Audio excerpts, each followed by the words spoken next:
Hello and welcome back to the shop. I'm Mike with Flyin Miata, and today we'll be talking about the first Flyin Miata, Whoosh. This is the very first one, the Miata that started it all. This is actually, it belongs to Bill, the owner of Flyin Miata, and he's owned it ever since September of 1989, when they first hit US shores. So this particular car has kind of been the guinea pig for Flyin Miata products, testing out different systems from brakes and suspension, wheels and tires, all the way up to different turbo systems. This particular car has had at least 3 different turbo kits on it throughout the years, possibly 1 or 2 others for brief testing periods. But this is basically the car that has been here from the very beginning to try out and test a lot of the products that we've offered throughout the years. So this particular one, like I said, is from 1989, very first year that they had hit US soil. It's had a number of updates, not only to the performance parts, but also to the chassis as well, that Bill has done to make this more of a unique car that it is today. On the outside, you can see, of course, it's got the iconic stripes. This is something that has been this color combination for quite a while, many years as well. You can see that he has outfitted it with a Racing Beat Type 2 nose and the side skirts and rear bumper covers as well. It also has some turn signal indicators that are the intake style, so it actually draws air in from the front through those intakes. We have a few other parts on here that are kind of bespoke FM parts that have come and gone throughout the years. This is a fiberglass hood that we offered once upon a time that has extractors on the back side of it here. It also has, of course, the carbon fiber intake there on the headlight cover. He has a factory hardtop on this car that I believe came shortly thereafter, along with a ducktail spoiler on the trunk lid. So let's talk about some of the current mods that are on it as of now. So this car is wearing some of the 6UL wheels, our Beryllium LEs, which are a special run that we had 949 Racing do just for us. It's got the beryllium color on the spokes and the main center, and then for the rim, it's a polished lip. You can also see in here that it's wearing one of our this is a big brake kit, so it's got the 4-piston Dynapros and the 2-piece rotors. And then on the back, it has a similar setup with smaller power light calipers. For suspension right now, it has our Koni shock absorbers and FM springs as the combination. It rides very nicely on the street. It's a particularly nice street combo actually for this car and a generation.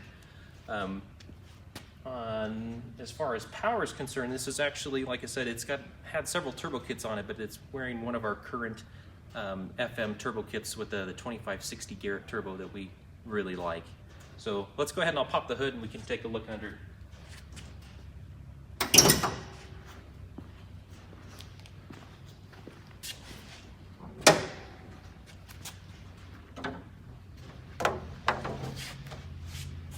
So a lot of you will recognize most of the components that are under the hood here.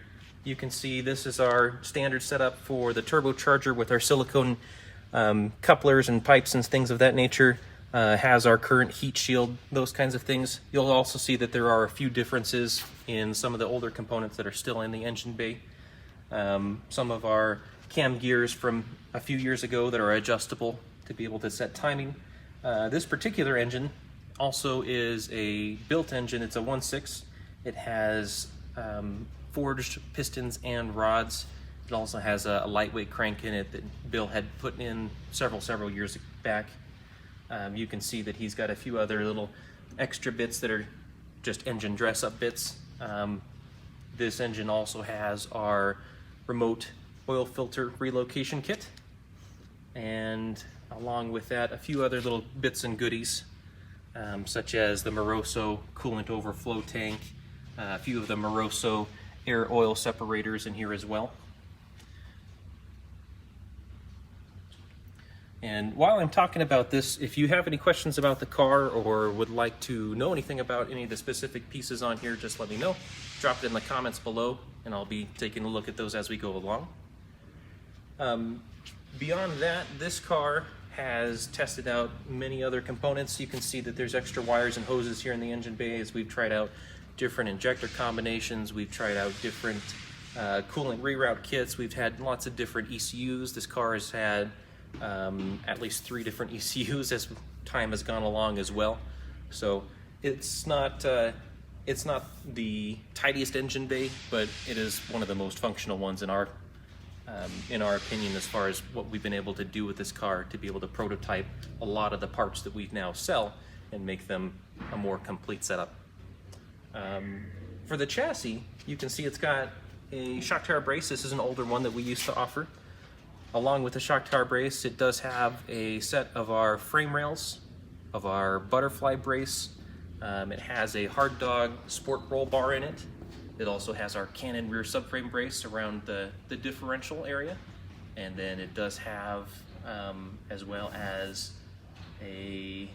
actually kind of a seatbelt tower brace that goes across. It's an older one that we no longer sell. So the car is highly modified, nothing absolutely crazy, but this is something that for a street car has pretty much touched every area and aspect of the car to make it a very personal vehicle that Bill has really fine-tuned throughout the years. Do we have any questions? Not yet? Okay. What I will also comment on is that this car is, because it's one of our more iconic vehicles from the fleet throughout the years, this is something that we thought it was going to be pretty cool to do a t-shirt on. Since we're starting to do t-shirts that are FM themed, or at least Miata themed, this will have a t-shirt that you can actually buy right now that is kind of taken, this car is taken as inspiration for this t-shirt. If you go to flyinmiata.com, on the main page, there's a banner that goes across. And if you'd like to get a t-shirt that looks very similar to Whoosh, that is available up until this Friday. Tuesday. Excuse me, I'm sorry, till next Tuesday. So just like this t-shirt here, we're doing runs of these kinds of t-shirts for limited supply. So place your order, and then within a few weeks we'll ship out the new t-shirts when we have them available. Oh, we have a question. Is the Oil Filter Relocation Kit available for all the Miatas? It is available for NAs and NBs. So if you didn't hear the question, I apologize. The question was about oil filter relocation kits. We do have those for both NA and NB Miatas. The NCs and NDs, we do not have a kit like this one where it places the filter up high. Those particular models, they do have kind of a slightly different placement for the filters that are down low and a bit more accessible. So those models do not have a relocation kit like this one does. But we do have the NAs and NBs. If you go to flynmiata.com and search for Oil Filter Relocation Kit, you should be able to find it pretty quickly that way. Anything else? Inside. All right, so we'll do a brief check on the inside of the car, just so that way we can see what that's like. I'll open up both doors. So this car, Bill has done a lot of work inside and out. Those of you that are familiar with the NAs and NBs will notice that the interior is actually mostly NB. He has taken the effort of replacing nearly every interior panel with parts from an NB Miata. And in this case, you can probably tell from the seats that most of it came from a Mazda Speed Miata. A lot of these are custom personal touches that Bill has put a lot of effort into doing. It does require quite a bit of effort to make it fit nicely. So this can be something that can be done, but if you plan on doing something like this yourself, I would recommend spending a lot of time making sure everything is fitting just right. All right, so we have another question here. What is the tire and rim combo? So the tire and wheel combo that is on this right now are the 60 wells from 949 Racing. They are a beryllium LE is the color that we talked about earlier. It's a 15x8 with a 36 millimeter offset. And the tire that it's wearing is a 205/50/15. It's a Yokohama S-Drive, one of our favorite street tires. It's plenty sticky for street driving, but it's also very nice to use for daily use. Highway driving, it's nice and quiet. It lasts a pretty long time. So for somebody that's looking for a fun daily driven car that wants a good tire combo, not necessarily track specific, this is a good combo. The 15x8 6ULs fit NA and NB Miatas really, really well. No really any major modifications necessary to fit them, so they're very, very common and they work really well, of course. So other than that, as I mentioned, if you have any comments, if you'd like to ask questions about the car, drop them in the section below, and even after the video, we'll be answering more comments and questions as we go along. Thanks for watching, we sure appreciate it. Hopefully we'll catch you next week. Have a good one.